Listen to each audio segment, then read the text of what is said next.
Hello friends, welcome to my YouTube channel. कैसे हैं आप सब? उम्मीद करती हूँ कि आप सब ठीक होंगे। आज मैं आप लोगों के लिए महिला सुपरवाइज़र 2024 का जो एग्ज़ाम अभी अक्टूबर में जिसकी नोटिफिकेशन आया हुआ है, डेट तो नहीं आई है, तो उसी की जो स्ट्रेटजी है उसके बारे में हम आपको बताना चाहते हैं। देखिए, आजकल लोग है ना, मेरे पास पर्सनल मैसेजेस भी बहुत आ रहे हैं और ग्रुप पे भी लोग बहुत पूछ रहे हैं कि तैयारी कैसे करें, हमें कुछ समझ नहीं आ रहा, टाइम बहुत कम रह गया है।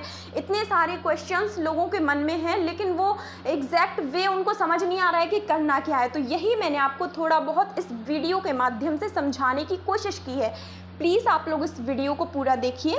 तो सबसे पहले देखिए, सबसे पहले अगर आपसे एक रिक्वेस्ट है मेरी कि अगर आपको वीडियो अच्छी लगे तो प्लीज़ वीडियो को लाइक कीजिए और हमारे चैनल को सब्सक्राइब कर लीजिए, ताकि हमारी आने वाली वीडियो का नोटिफिकेशन आप तक पहुंच जाए। और वीडियो अगर अच्छी लगे तो आप प्लीज़ एक कमेंट करना मत भूलिए, ठीक है। तो हमने सबसे पहले इसमें कुछ बातों को पॉइंट आउट किया है, जिसमें कुछ ध्यान देने योग्य बातें हैं महिला सुपरवाइज़र के एग्ज़ाम में। तो आप प्लीज़ इन पॉइंट्स को नोट कीजिए और एक एक बात को बिल्कुल ध्यान से सुनिए। तो इसमें जो सबसे पहला पॉइंट है वो है सिलेबस। आपका महिला पर्यवेक्षक का, आप महिला सुपरवाइज़र 2024 का अभी सिलेबस नहीं आया है, लेकिन फिर भी हम 2017 के सिलेबस को मानकर ही एग्ज़ाम की प्रेपरेशन कर रहे हैं और उसी को मानकर हमको अभी भी प्रेपरेशन करना है। जहाँ तक है तो इस एग्ज़ाम के सिलेबस में लगभग वो बदलाव नहीं होता है, और शायद अगर होगा भी थोड़ा बहुत आगे तो वो हम देख लेंगे, लेकिन अभी आप वही सिलेबस उठाइए और उस सिलेबस को देखिए। सबसे पहली बात आपकी यही है, यही इम्पोर्टेंट पॉइंट है कि आपको अपना गुरु किसी को नहीं बनाना है, ना मुझे ना किसी को। आपको अपना गुरु जो है वो सबसे पहले सिलेबस को बनाना है। Syllabus is more important to qualify any exam. ना सिर्फ महिला पर्यवेक्षक का एग्ज़ाम क्वालिफाई करने के लिए, बल्कि इंडिया के सभी एग्ज़ाम्स को क्वालिफाई करने के लिए आपको सिलेबस को देखना ही पड़ेगा। क्योंकि जो लोग सिलेबस नहीं देखते हैं ना, मान के चलिए ये बात कि वो बहुत पीछे रह जाते हैं। उनका सिलेक्शन होना तो दूर की बात है, लिस्ट में नाम तक नहीं आता है। तो आप लोग प्लीज़ मेरी इस बात को बहुत ही अच्छे से नोट डाउन कर लीजिए। सिलेबस आज ही आपको देखना है। अगर आपके पास सिलेबस है तो ठीक है, नहीं तो आप हमारे टेलीग्राम से जुड़ जाइए, वहाँ पर आपको सिलेबस मिल जाएगा, जिसकी लिंक आपको डिस्क्रिप्शन बॉक्स में मिल जाएगी। ठीक है फ्रेंड्स, तो अब हम आगे बढ़ते हैं। हमारी दूसरा जो पॉइंट है हमारा, वो है पुराने प्रश्न पत्रों का अवलोकन, मतलब PYQ। जो पहले पेपर हो चुका है ना महिला सुपरवाइज़र का, वो सभी पेपर्स आपको देखने हैं, बहुत ही ध्यानपूर्वक उनको देखना है और अपनी स्टडी से मैच करना है। क्योंकि अभी यहाँ पर दो टाइप के स्टूडेंट होंगे। एक वो जो काफ़ी टाइम से इसकी प्रिपरेशन कर रहे होंगे, जिनको हाँ आता होगा, लेकिन उनके साथ क्या होगा कि भूल जाते हैं, मतलब पढ़ा सब कुछ है बस भूल जाते हैं। तो एक वो स्टूडेंट होते हैं और दूसरे स्टूडेंट वो होंगे जो बिल्कुल इस फील्ड में न्यू आए होंगे, जिन्होंने मतलब आज ही स्टार्ट किया, ये मान लीजिए। तो फ्रेशर और थोड़े एक्सपीरियंस। तो अभी हम यहाँ पे एक्सपीरियंस्ड लोगों की बात नहीं कर रहे हैं, हम फ्रेशर्स की बात कर रहे हैं। वैसे प्रीवियस ईयर क्वेश्चन पेपर दोनों के लिए इम्पोर्टेंट होते हैं, बट अभी यहाँ पर फ्रेशर्स की बात हो रही है। जो लोग इस फील्ड में नए आए हैं उनकी बात हो रही है। तो आप लोगों को पहले सिलेबस देखना है, उसके बाद में कम से कम 10 वर्षों के प्रश्न पत्रों का अवलोकन करना है। आपको अपने पास ये मान लो PDF रख ही लेनी है 10 वर्षों के प्रश्न पत्रों का। अगर आप कहेंगे तो मैं भी आपको सीक्वेंस में ये सारे क्वेश्चन आंसर करवा दूंगी, ठीक है। क्या है कि अगर आप प्रीवियस ईयर क्वेश्चन सॉल्व करेंगे तो आपको ये अंदाज़ा होगा कि किस टाइप के क्वेश्चंस आते हैं, आपको क्या पढ़ना है, क्या छोड़ना है। देखिए, पढ़ तो हर कोई लेता है, ये इम्पोर्टेंट नहीं है, पढ़ तो सभी लेंगे, लेकिन क्या छोड़ना ये इम्पोर्टेंट होता है। आप मेरी इस बात को नोट कीजिए कि क्या छोड़ना ये बहुत ही ज़्यादा इम्पोर्टेंट है, ठीक है। तो अब हम आगे तीसरा टॉपिक जो है हमारा, स्ट्रॉन्ग सब्जेक्ट और वीक सब्जेक्ट की लिस्ट बनाएं। आप मतलब इनमें जो 2 सब्जेक्ट होते हैं, किसी भी एग्जाम में वो 2 सब्जेक्ट होते हैं आपके, वो हैं जैसे कि स्ट्रॉन्ग मान लीजिए। अगर आप इसमें जैसे कि स्ट्रॉन्ग सब्जेक्ट आप पोषण एवं स्वास्थ्य को मान सकते हैं। इसलिए मान सकते हैं क्योंकि देखिए, स्वास्थ्य से रिलेटेड चीज़ हम ना भी पढ़ें तो इसके बारे में हमें पता होता है। जैसे कि मतलब थोड़ी बहुत विटामिन मिनरल्स के बारे में हर किसी को पता होता है, हर किसी को पता होता है कि विटामिन डी की कमी की वजह से हड्डियां कमज़ोर होती हैं। सभी को पता होता है कि विटामिन ई की कमी की वजह से नाइट ब्लाइंडनेस यानी कि रतौंधी होती है। तो मतलब थोड़ी बहुत इन्फॉर्मेशन होती है। अगर आप इस पर थोड़ी अच्छी पकड़ बनाएंगे तो ये सब्जेक्ट आपको बहुत स्ट्रांगली कंप्लीट हो जाएगा। और वीक सब्जेक्ट आप किसी के लिए मैथ हो सकता है, कोई मैनेजमेंट को मानता है, बट मैं मैनेजमेंट को नहीं मानती। मैनेजमेंट सब्जेक्ट नहीं है वीक, बस वो समझने का है। उसका मतलब आपका कॉन्सेप्ट क्लियर होना चाहिए। अगर आपका कॉन्सेप्ट क्लियर है ना तो आप ये मान लीजिए कि वो बहुत ही अच्छा सब्जेक्ट है। जैसे कि इन दोनों सब्जेक्ट्स की आपको लिस्ट बनानी है और फिर आपको आगे अपने सब्जेक्ट्स का अवलोकन करते हुए देखना है कि हमारे क्या सब्जेक्ट स्ट्रॉन्ग हैं और कौन से सब्जेक्ट वीक हैं। क्योंकि हमें जो हमारे वीक सब्जेक्ट हैं उन पर भी फोकस करना है, जो हमारे स्ट्रॉन्ग सब्जेक्ट्स हैं उन्हें अपना कमांड बनाना है। यानी कि वही सब्जेक्ट जो आपके स्ट्रॉन्ग है ना, वही आपकी सफलता दिलाने में, इस एग्ज़ाम में सफल होने में आपकी हेल्प करेंगे। ठीक है ना, वही आपका सिलेक्शन करवाएंगे। मान लीजिए जो सब्जेक्ट आपके स्ट्रॉन्ग हैं, जिनमें जो आपको पढ़ने में अच्छा लगता है, मन लगता है, वही सब्जेक्ट आपका एग्ज़ाम में सिलेक्शन दिला जाएगा। ठीक है, तो यहाँ पर अब हम चौथी सोर्स की बात करें, यहाँ पे रिसोर्स कलेक्ट करें। अब आपको अपने लिए मतलब आपने स्ट्रेटजी बना ली, पता चल गया आपको कि प्रीवियस क्वेश्चन देख लिए, सिलेबस देख लिया, वीक सब्जेक्ट भी देख लिया आपने। तो अब आपको चाहिए कि हम पढ़ें कहाँ से, मतलब किस रिसोर्स से पढ़ें। तो आपको इसके लिए बुक्स, नोट्स, मैगजीन वगैरह जो भी आपको ठीक लगे वो बनानी है। वो मतलब बुक ये सब कुछ कलेक्ट करने हैं। अगर आप मुझसे कहेंगे तो ये एक अच्छा अपने आप में एक टॉपिक है। इस पर मैं एक अलग से वीडियो आपको बना के दे दूंगी कि आपको कौन सा सब्जेक्ट कहाँ से पढ़ना है, कितना पढ़ना है, कैसे पढ़ना है, सब कुछ। अगर आप मुझे कमेंट बॉक्स में ज़रूर बताइए अगर आप इसके बारे में जानना चाहते हैं तो। और फिर उसके बाद में छोटे छोटे टारगेट बनाए। आपको अपने आप को मतलब बहुत बड़ा टारगेट नहीं देना, एक ही दिन में पोषण एवं स्वास्थ्य कंप्लीट नहीं करना है, आपको छोटे छोटे टारगेट बनाने हैं।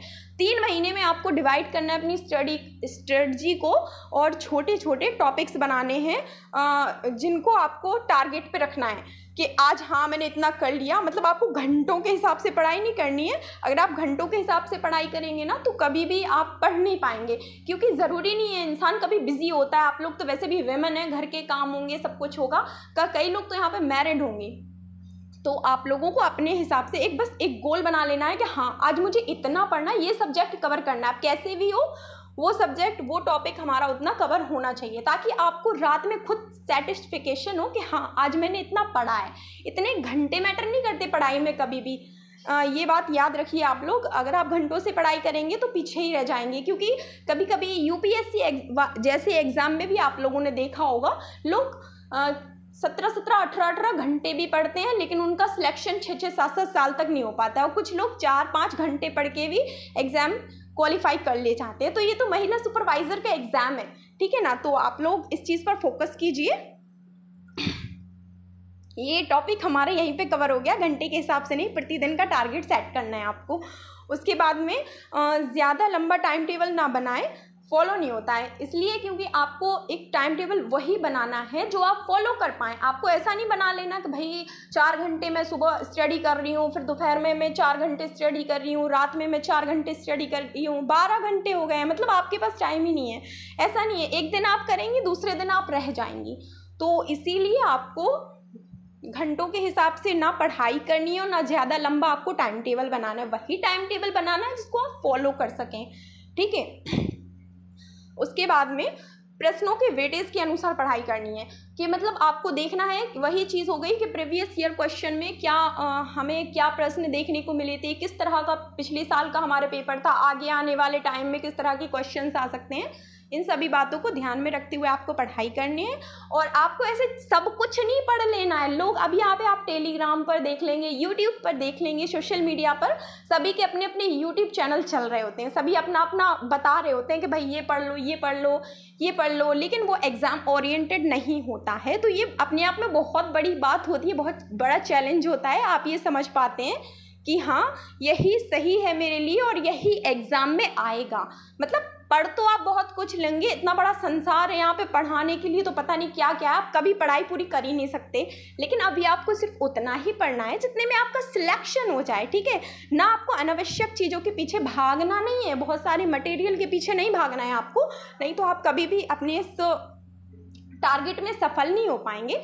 तो प्लीज़ आप लोग इन बातों को अच्छे से पॉइंट आउट कीजिए, बहुत ही अच्छे से ध्यानपूर्वक इन चीज़ों को समझिए, उसके बाद अपनी प्रेपरेशन कीजिए। और हाँ, एक चीज़ कि आपको इसमें जैसे कि MCQ बेस्ड ये क्वेश्चन है, मतलब कॉन्सेप्चुअल नहीं है, बल्कि क्विज के हिसाब से है, मतलब क्वेश्चन आंसर फॉर्म में आपको ये मिलेगा।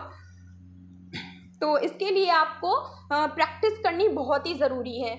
आपको मतलब आपको क्विज सॉल्व करनी है, टेलीग्राम पर हम लोग कुछ क्विज करवा रहे हैं आपको एग्ज़ाम ओरिएंटेड, तो आप लोग वो भी लगा सकते हैं। और अपने हिसाब से भी आपको कुछ ऐसी बुक्स मिल जाती हैं पतली पतली क्वेश्चन आंसर फॉर्म में, जो कि आप लगा सकते हैं, ठीक है। सबसे बड़ी बात मैं आपसे यहाँ पे कहूँगी कि आपको हार्ड वर्क नहीं करना है, बल्कि स्मार्ट वर्क करना है। हार्ड वर्क तो सभी कर लेते हैं, आपको स्मार्ट वर्क करना है कि आप थोड़ा सा पढ़ के आपका बहुत सारा हो जाए, ठीक है। तो यहाँ पे मैंने एक कोट्स लिखा है, एक goal without a plan is just a wish, मतलब कि बिना प्लान किए हुए आप किसी गोल को डिसाइड करने की सोच रहे हैं, तो ये सिर्फ आप अपने आप को दिलासा दे रहे हैं। मतलब ठीक है कि आप कर लेंगे, लेकिन वो होगा नहीं, बस आप सोच रहे हैं कि हो जाएगा। चलिए देखिए, यहाँ पे मैंने एक टाइम टेबल बनाया हुआ है आप लोगों के लिए, जो कि डेट और सब्जेक्ट वाइज है, जिसे आप 1 अगस्त से फॉलो कर सकते हैं 15 नवंबर तक। ये वैसे तो 3 महीने की स्ट्रेटजी है, लेकिन मैंने इसको 2.5 महीने में ही कंप्लीट कर दिया है, क्योंकि ज़रूरी नहीं है जो मैं आप लोगों को बता रही हूँ वही आप पढ़ो, आप इसे अपने हिसाब से डिसाइड कर सकते हैं। जिसमें सबसे पहले हमने 1 अगस्त से लेके 5 अगस्त तक जो है पोषण प्लस योजनाएँ प्लस रिवीजन प्लस टेस्ट ये लिखा हुआ है। तो इसका मतलब है 1 अगस्त से लेके 5 अगस्त तक केवल आपको पोषण पढ़ना है, उसके साथ में योजनाएं जो होती हैं ना वो पढ़नी है। उसके बाद में आपको जो आपने पढ़ा है ना शाम को उस सबका रिवीजन करना है, और आपको टेस्ट लगाने हैं MCQ बेस्ड, ठीक है, आपको MCQ लगाने हैं। उसके बाद में 6 अगस्त से लेके 10 अगस्त तक गर्भवती महिलाओं की जो जानकारी होती है ना, गर्भवती महिलाओं से रिलेटेड तो ये आता ही है, ये मतलब जो पोषण एवं स्वास्थ्य वाला पोर्शन है ना, खंड 1, उसी का सेकंड वाला है सब्जेक्ट सब टॉपिक गर्भवती महिला और टीकाकरण। तो ये मैंने यहाँ पे 2 सब टॉपिक ऐड किए हैं, मतलब इतने हार्ड भी नहीं है कि आप लोग इसको 4 दिन में ना कर पाओ। तो ये 2 हो गए, और साथ में कंप्यूटर का कोई एक टॉपिक ले लीजिए, जैसे कि आपने इनपुट डिवाइस ले लिया, आउटपुट डिवाइस ले लिया, बेसिक ऑफ कंप्यूटर, कुछ भी एक ले लीजिए, तो इसमें ऐड कर लीजिए। और साथ ही आपको रिवीजन मस्ट है, विदाउट रिवीजन आप स्टडी नहीं कर सकते हैं और ना ही अपनी स्ट्रेटजी बना सकते हैं, आप फेल हो जाएंगे। ये बिल्कुल मान के चलिए कि अगर आप रिवीजन नहीं करेंगे तो आप फेल हो जाएंगे। और आपको फिर साथ में टेस्ट से मतलब मेरा ये है कि आपको क्विज लगानी है, MCQ करने। उसके बाद में 11 से 20 अगस्त तक कुपोषण प्लस शारीरिक संरचना का ज्ञान, और उसके बाद में रिवीजन और टेस्ट वही। फिर उसके बाद में 21 से 24 अगस्त तक आपको टोटल रिवीजन करना और कुछ नहीं करना है, जो अभी तक आपने इतने दिनों में पढ़ा है उसका फुल रिवीजन। और साथ ही मैथ, आपको मैथ को भी ध्यान में रखना है, मैथ इतनी आसानी से नहीं होगा। आप या तो ऐसा करें कि मैथ के लिए पर डे 1 घंटे का हम लोग क्विज करवाएंगे ना टॉपिक वाइज, तो आप उसको ज्वाइन कर लीजिए, उससे आपका कंप्लीट हो जाएगा, आपको अदर कहीं और से पढ़ने की ज़रूरत नहीं रहेगी। तो आप वो कर लीजिए, या फिर अपने हिसाब से देख लीजिए जो आपको ठीक लगे, ठीक है। आप लोग चाहें तो इसका स्क्रीनशॉट भी अपने लिए रख सकते हैं। फिर उसके बाद में हम 25 से 30 अगस्त तक नेतृत्व विकास plus reasoning plus revision plus test, ये जो आपको करना है 25 से 30 अगस्त तक आपको नेतृत्व विकास प्लस रीजनिंग, ये जो 2 टॉपिक आपको करने हैं, साथ में आपको रिवीजन और टेस्ट भी करने हैं। 31 तारीख को आपको फुल रिवीजन करना है, और कुछ नहीं पढ़ना, आपको फुल रिवीजन करना है, प्लस मैथ के क्वेश्चन सॉल्व करने, या तो क्विज फॉर्म में, या फिर आप अपने हिसाब से देख सकते हैं। और 1 तारीख से लेकर 5 सितंबर तक आपको संप्रेषण जो एक टॉपिक दिया हुआ है ना मैनेजमेंट में, संप्रेषण प्लस रीजनिंग प्लस रिवीजन, फिर उसके बाद में क्विज़ भी लगाने हैं आपको। जो आपको टॉपिक करना होगा उसी के आपको क्वेश्चन आंसर MCQ फॉर्म में सॉल्व करने हैं। जो आप पर डे आप जैसे कि ऐसा डिसाइड कर लीजिए कि आज आप सुबह संप्रेषण पढ़ रहे हैं तो शाम को आपको उसी का टेस्ट लगाना है, तो आपका ऐसे रिवीजन भी होता रहेगा, टेस्ट भी लगते रहेंगे, दोनों एक साथ होता रहेगा, आप भूलेंगे भी नहीं, आपको कोई प्रॉब्लम नहीं आएगी। ठीक है, अगर आप कहेंगे तो ये सब कुछ हम आपको कंप्लीट करवा देंगे इसी यूट्यूब चैनल पर। तो इसके लिए आप यूट्यूब चैनल को सब्सक्राइब कर लीजिए। और फिर 6 से लेके 10 सितंबर तक बाल विकास प्लस संगठन प्लस एवं मोबिलाइजेशन जो एक टॉपिक है ना, प्लस रिवीजन प्लस टेस्ट। और उसके बाद में 11 से 15 सितंबर तक आपको शाला पूर्व शिक्षा योजनाएँ, रिवीजन और टेस्ट क्विज फॉर्म में लगाने हैं। उसके बाद में 16 से लेकर 19 सितंबर तक आपको एक टॉपिक कवर करना है जो है कि है विशेष आवश्यकता वाले बच्चे। विशेष आवश्यकता वाले बच्चे वो जैसे कि दिव्यांग होते हैं, अंधे होते हैं, मतलब जो जिनमें कुछ ना कुछ प्रॉब्लम होती है, उन्हें स्पेशल फैकल्टी में रखा गया है। और उसके बाद में पोषण का एक जो टॉपिक है वो भी आप पढ़ सकते हैं, प्लस रिविज़न प्लस टेस्ट। तो 20 सितंबर को आपको कंप्लीट रिवीजन करना है। और प्लस मैथ, आप इस टाइम टेबल को अपने हिसाब से भी डिसाइड कर सकते हैं, ज़रूरी नहीं है जैसा मैंने आपको दिया आप बिल्कुल इसी तरह से फॉलो करें, और चाहे तो आप इसको भी फॉलो कर सकते हैं, बहुत ही अच्छी स्ट्रेटजी है आपके लिए। तो ठीक है, फिर आगे जो है 1 अक्टूबर से लेके 5 तक आपको संचार एवं परामर्श एक टॉपिक है, plus reasoning plus revision plus test. और 6 से लेके 8 अक्टूबर तक आपको कंप्लीट रिवीजन करना है। अभी तक आपने स्टार्ट से लेके अभी तक जो पढ़ा है सबका बिल्कुल कंप्लीट रिवीजन करना है।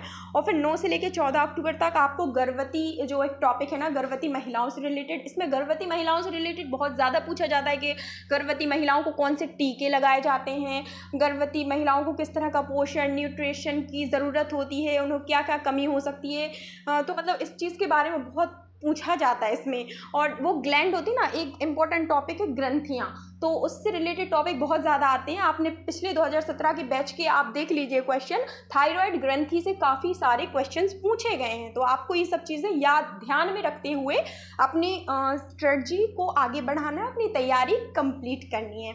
ठीक है, तो ये आपका सिलेबस है, मैंने एक शॉर्ट फॉर्म में लिख दिया है। इसमें प्रथम खंड में है पोषण एवं स्वास्थ्य, दूसरा खंड है सामान्य ज्ञान एवं तर्कशक्ति, तीसरा खंड है प्रबंधकीय गुण मैनेजमेंट, और चतुर्थ खंड है शिशु की प्रारंभिक देखभाल एवं शिक्षा, जिसे हम CDP भी कहते हैं।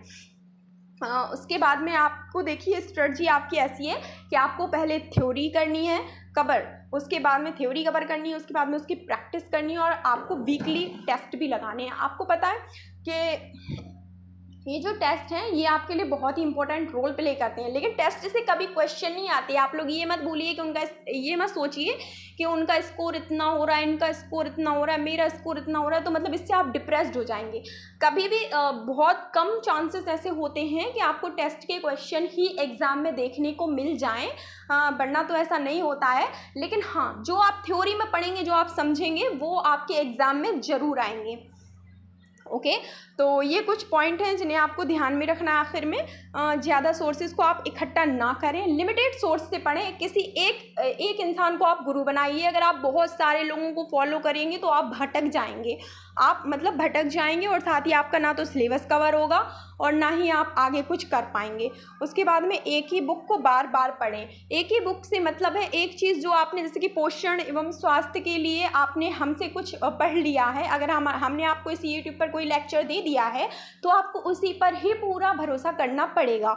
अगर आप कहीं और भटकेंगे तो फिर ये मान लीजिए आप पहले वाला भी भूल जाएंगे, अभी वाला भी भूल जाएंगे, और फिर आप कुछ नहीं कहेंगे। तो आपको ज़्यादा सोर्सेज के पीछे नहीं भागना है, एक ही पर भरोसा करना है। टेस्ट में कम मार्क्स आने पर निराश ना हो। अभी जैसा कि मैंने आपको बोला है कि आपको टेस्ट से अपने आप से किसी को कंपेयर नहीं करना है। लोग, मैंने टेलीग्राम में देखा है कि किसी के भाई 180 स्कोर होता है तो वो बिल्कुल डिप्रेस्ड हो जाते हैं, पूछने लगते हैं कि आप पढ़ाई कैसे कर रहे हैं। अब आप लोग को थोड़ी पता है कि वो टेस्ट रिपीट दे रहा है या फर्स्ट टाइम दे रहा है, तो याद रखा कीजिए आप लोग।